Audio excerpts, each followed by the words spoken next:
നമസ്കാരം. ഏവർക്കും pre market റിപ്പോർട്ട്സുകളിലേക്ക് സ്വാഗതം. ഇന്ന് സെപ്റ്റംബർ 11, 2025 വ്യാഴം. അങ്ങനെ സെൻസെക്സിന്റെ ഈ മാസത്തെ രണ്ടാമത്തെ ആഴ്ചയിലെ വീക്ക്ലി എക്സ്പയറി ആണ് ഇന്ന്. ഇന്നലെ യുഎസിൽ നിന്നും നമ്മുടെ മാർക്കറ്റ് അടച്ചതിന് ശേഷം producer price index data August മാസത്തെ റിലീസ് ചെയ്യുകയുണ്ടായി. റിസൾട്ട് സർപ്രൈസ് ആയിരുന്നു. അതുകൂടാതെ ഇന്ന് യുഎസിൽ നിന്നും ഇൻഫ്ലേഷൻ ഡേറ്റ തുടങ്ങി പ്രധാനപ്പെട്ട ഒത്തിരിയേറെ ഗ്ലോബൽ ഇവന്റ്സുകളുണ്ട്. അവ എന്തൊക്കെയാണെന്ന് വിശദമായി തന്നെ നമുക്ക് ഈ വീഡിയോയിൽ ചർച്ച ചെയ്യാം. യുഎസ് ഇന്ത്യ ട്രേഡ് ടോക്കണിന് മുകളിലുള്ള ശുഭാപ്തി വിശ്വാസം ഇന്നലെ വർദ്ധിച്ചതിനെ തുടർന്ന് തുടർച്ചയായി ആറാമത്തെ ട്രേഡിംഗ് സെക്ഷനിലും ഇന്ത്യൻ മാർക്കറ്റിന് കൈവരിക്കുവാൻ സാധിച്ച നേട്ടത്തെ തുടർന്ന് നിഫ്റ്റിക്ക് രണ്ടാഴ്ചത്തെ ഏറ്റവും ഉയർന്ന നിലയിലും വ്യാപാരം അവസാനിപ്പിക്കുവാൻ സാധിച്ചെങ്കിലും ഇന്നലെയും വിദേശ ധനകാര്യ സ്ഥാപനങ്ങൾ 115.69 കോടി രൂപയ്ക്ക് ക്യാഷ് മാർക്കറ്റിൽ നിന്നും സെല്ല് ചെയ്യുന്ന കാഴ്ചയാണ് ദൃശ്യമാകുന്നത്. അതേസമയം ആഭ്യന്തര ധനകാര്യ സ്ഥാപനങ്ങൾ 5004.29 കോടി രൂപയ്ക്ക് ബൈയും നടത്തുകയുണ്ടായി.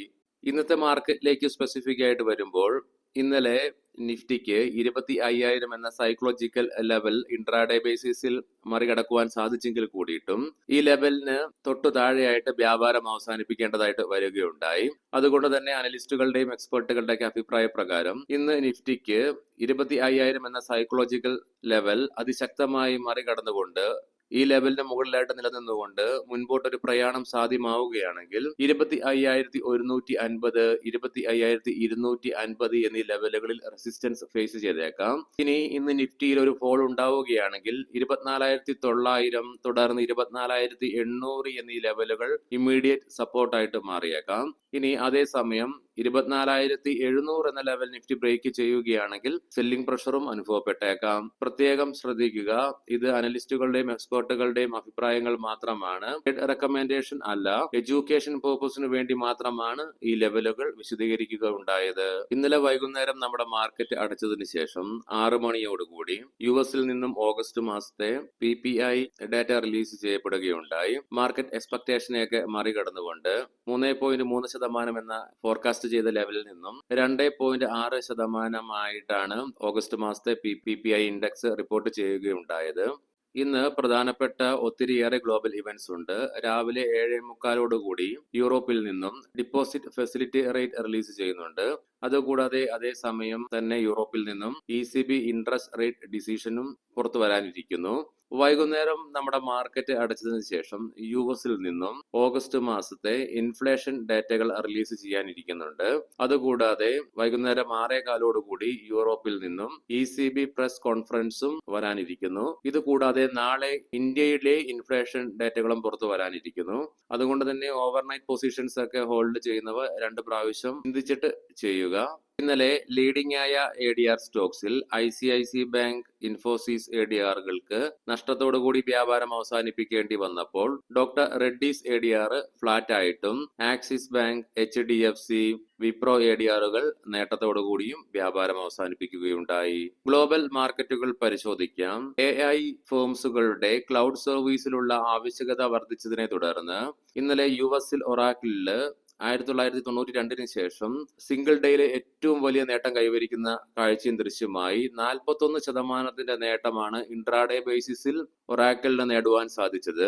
തുടർന്ന് NVIDIAക്ക് 4.3% നേട്ടം കൈവരിക്കുവാൻ സാധിച്ചപ്പോൾ അഡ്വാൻസ്ഡ് മൈക്രോ ഡിവൈസ് 3.8% നേട്ടം കൈവരിക്കുകയുണ്ടായി. തത്സമയം ബ്രോഡ്കോം 9.6% നേട്ടവും ഇന്നലെ കൈവരിച്ചു.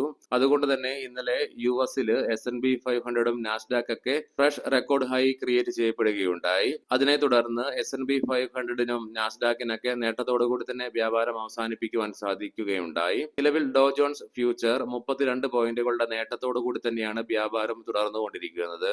അതേസമയം യൂറോപ്യൻ മാർക്കറ്റ്സിൽ ഇന്നലെ UK, ജർമ്മൻ മാർക്കറ്റുകൾ നഷ്ടത്തോടുകൂടിയും ഫ്രാൻസ് മാർക്കറ്റ് നേട്ടത്തോടുകൂടിയും വ്യാപാരം അവസാനിപ്പിക്കുകയുണ്ടായി. ഏഷ്യൻ മാർക്കറ്റ്സിലേക്ക് വരുമ്പോൾ ജപ്പാൻ മാർക്കറ്റ് ലെവൽ നേട്ടത്തോടുകൂടി തന്നെയാണ് വ്യാപാരം ആരംഭിച്ചിട്ടുള്ളത്. കൊമോഡിറ്റിയിൽ ബ്രെന്റ് ക്രൂഡിലും ക്രൂഡ് ഓയിലിലും ഗോൾഡിലൊക്കെ നിലവിലും ഉയർച്ച തന്നെയാണ് അനുഭവപ്പെടുന്നത്. ഗിഫ്റ്റ് നിഫ്റ്റിയുടെ നിലവിലെ ഇൻഡിക്കേഷൻ പ്രകാരം ഇന്ന് സ്ലൈറ്റ്ലി ഗ്യാപ്പ് അപ്പോട് കൂടിയിട്ടുള്ള ഓപ്പണിംഗ് ആണ് നമ്മുടെ മാർക്കറ്റിൽ എക്സ്പെക്ട് ചെയ്യുവാനായിട്ട് സാധിക്കുക. നിഫ്റ്റിയുടെയും ബാങ്ക് നിഫ്റ്റിയുടെയും ടെക്നിക്കൽസിലേക്ക് സ്പെസിഫിക് ആയിട്ട് പ്രവേശിക്കാം. നിഫ്റ്റിയുടെ PCR 1.11 എന്ന ലെവലിലും മാക്സ് പേ പെയിൻ 25,000 എന്ന ലെവലിലുമാണ് നിലനിൽക്കുന്നത്. ബുൾസിന്റെയും ബിയേഴ്സിന്റെയും ഇടയിലുള്ള വടംവലിയെ സൂചിപ്പിച്ചുകൊണ്ട് ഹൈ വേവോട് കൂടിയിട്ടുള്ള ഡോജി കാൻഡിൽ സ്റ്റിക് പാറ്റേൺ ആണ് ഡെയിലി ചാർട്ട്സിൽ നിന്നും ദൃശ്യമാകുന്നത്. മാത്രമല്ല നിഫ്റ്റിക്ക് അതിന്റെ രണ്ടാഴ്ചത്തെ ഏറ്റവും ഉയർന്ന നിലയിലും ഇന്നലെ വ്യാപാരം അവസാനിപ്പിക്കുവാൻ സാധിക്കുകയുണ്ടായി. തുടർന്ന് നിഫ്റ്റിയുടെ RSI 56.81 എന്ന ലെവലിലേക്കും എത്തിച്ചേരുകയുണ്ടായി. അതുകൂടാതെ നിഫ്റ്റി നിലവിൽ അതിന്റെ എല്ലാ കീ മൂവിംഗ് ആവറേജുകളുടെ മുകളിലായിട്ടാണ് വ്യാപാരം ഇന്നലെയും അവസാനിപ്പിക്കുകയുണ്ടായത്. വീക്കിലി ഓപ്ഷൻസ് ഡാറ്റ പ്രകാരം 25,000 എന്ന സ്ട്രൈക്കിലാണ് കോൾ സൈഡിലേക്ക് ഏറ്റവും കൂടുതൽ ഓപ്പൺ ഇൻട്രസ്റ്റ് നിലനിൽക്കുന്നത്. അതേസമയം അതേ സ്ട്രൈക്കിൽ തന്നെയാണ് ഏറ്റവും കൂടുതൽ കോൾ റൈറ്റിംഗും നിലവിൽ കാണുവാനായിട്ട് സാധിക്കുക. അതേസമയം പുട്ട് സൈഡിലേക്കും ഏറ്റവും കൂടുതൽ ഓപ്പൺ ഇൻട്രസ്റ്റ് 25,000 എന്ന സ്ട്രൈക്കിൽ തന്നെയാണ് ദൃശ്യമാകുന്നത്. ഇതേ സ്ട്രൈക്കിൽ തന്നെയാണ് ഏറ്റവും കൂടുതൽ പുട്ട് റൈറ്റിംഗും നിലവിൽ കാണുവാനായിട്ട് സാധിക്കുന്നത്. ബാങ്ക് നിഫ്റ്റിയുടെ PCR 0.98 എന്ന നിലയിലും മാക്സ് പെയിൻ 54,500 എന്ന ലെവലിലുമാണ്. ബയേഴ്സിന്റെയും സെല്ലേഴ്സിന്റെയും ഇടയിലുള്ള ഇൻഡിസിഷനെ സൂചിപ്പിച്ചുകൊണ്ട് ബാങ്ക് നിഫ്റ്റിയുടെ ഡെയിലി ചാർട്ട്സിൽ നിന്നും ഡോജി കാൻഡിൽ സ്റ്റിക് പാറ്റേൺ ആണ് ദൃശ്യമാകുന്നതെങ്കിലും ഇന്നലെ ബാങ്ക് നിഫ്റ്റിക്ക് കൈവരിക്കുവാൻ സാധിച്ച നേട്ടത്തെ തുടർന്ന് 5 ദിവസത്തെ ഏറ്റവും ഉയർന്ന നിലയിലും ബാങ്ക് നിഫ്റ്റിക്ക് വ്യാപാരം അവസാനിപ്പിക്കുവാൻ സാധിച്ചതിനെ തുടർന്ന് ബാങ്ക് നിഫ്റ്റിയുടെ ഷോർട്ട് ടൈം മൂവിംഗ് ആവറേജ് ആയ 10-day EMAയ്ക്ക് മുകളിലായിട്ടും വ്യാപാരം അവസാനിപ്പിക്കുവാൻ സാധിച്ചെങ്കിലും 20-day EMAയുടെ താഴെയായിട്ടാണ് വ്യാപാരം അവസാനിപ്പിക്കുകയുണ്ടായത്. മന്ത്ലി ഓപ്ഷൻസ് ഡാറ്റ പ്രകാരം 55,000 എന്ന സ്ട്രൈക്കിലാണ് കോൾ സൈഡിലേക്ക് ഏറ്റവും കൂടുതൽ ഓപ്പൺ ഇൻട്രസ്റ്റ് കാണുവാൻ സാധിക്കുന്നതെങ്കിലും 54,600 എന്ന സ്ട്രൈക്കിലാണ് ഏറ്റവും കൂടുതൽ റൈറ്റിംഗ് നിലവിൽ ദൃശ്യമാകുന്നത്. അതേസമയം പുട്ട് സൈഡിലേക്ക് 54,000 എന്ന സ്ട്രൈക്കിലാണ് ഏറ്റവും കൂടുതൽ ഓപ്പൺ ഇൻട്രസ്റ്റ് കാണുവാൻ സാധിക്കുന്നതെങ്കിലും 54,500 എന്ന സ്ട്രൈക്കിലാണ് ഏറ്റവും കൂടുതൽ പുട്ട് റൈറ്റിംഗ് നിലവിൽ കാണുവാനായിട്ട് സാധിക്കുക. ഇന്നത്തെ പ്രധാനപ്പെട്ട സ്റ്റോക്കിംഗ് ന്യൂസുകൾ പരിശോധിക്കാം. മുൻകൂട്ടി ഓർമ്മിപ്പിച്ചുകൊള്ളട്ടെ, ഇതൊരു ബൈ ഓർ സെൽ റെക്കമെൻഡേഷൻ അല്ല. ഡോക്ടർ റെഡ്ഡീസ് ലാബോറട്ടറീസ് $50.5 മില്യൺ മുടക്കി ജോൺസൺ ആൻഡ് ജോൺസണിൽ നിന്നും ടെജോറൻ ബ്രാൻഡ് കമ്പനി അക്വയർ ചെയ്യുന്നു എന്നുള്ള വാർത്തകൾ. ജൂപ്പിറ്റർ വാഗൻസ് കമ്പനിയുടെ സബ്സിഡറിക്ക് 113 കോടി രൂപയുടെ ഓർഡർ ലഭിച്ചതായിട്ടുള്ള വാർത്തകൾ. Rail Vikas Nigam west central റെയിൽവേയുടെ ഭാഗത്തു നിന്നുള്ള പ്രൊജക്ടില് 169.5 കോടി രൂപയുടെ ബിഡ് നൽകിക്കൊണ്ട് കമ്പനി ലോവസ്റ്റ് ബിഡറായിട്ട് മാറിയെന്നുള്ള വാർത്തകൾ. ഹൈവേ ഇൻഫ്രാസ്ട്രക്ചർ ഉത്തർപ്രദേശിൽ നിന്നും നാഷണൽ ഹൈവേ അതോറിറ്റിയുടെ ഭാഗത്തു നിന്നും 69.8 കോടി രൂപയുടെ ഓർഡർ കമ്പനിക്ക് ലഭിച്ചതായിട്ടുള്ള വാർത്തകൾ. മസ്ഗോണ്ടോക്ക് ഷിപ്പ് ബിൽഡേഴ്സ് P-75 സബ്മറൈൻ പ്രൊജക്ടുമായി ബന്ധപ്പെട്ടുള്ള നെഗോസിയേഷൻ കമ്പനി ഇന്ത്യൻ നേവിയുമായിട്ട് ആരംഭിച്ചു എന്നുള്ള വാർത്തകൾ. കീസ്റ്റോൺ റിയൽറ്റേഴ്സ് 375 കോടി രൂപ non convertible debentures private placement വഴി ഫണ്ട് ശേഖരിക്കുവാനുള്ള അനുമതി കമ്പനിയുടെ ബോർഡ് നൽകി എന്നുള്ള വാർത്തകൾ. ബയോകോൺ കമ്പനിയുടെ സബ്സിഡറി ബയോകോൺ ജനറിക്സ് ഇൻകോർപ്പറേഷൻ യുഎസിലെ കാൻബറി ന്യൂജേഴ്സിയിൽ പുതിയ മാനുഫാക്ചറിംഗ് ഫെസിലിറ്റി ആരംഭിച്ചു എന്നുള്ള വാർത്തകൾ. ഏവർക്കും നല്ല ഒരു ട്രേഡിംഗ് ദിനം ആശംസിക്കുന്നു. വൈകുന്നേരം പോസ്റ്റ് മാർക്കറ്റ് റിപ്പോർട്ട്സുമായിട്ട് കണ്ടുമുട്ടാം. നന്ദി, നമസ്കാരം.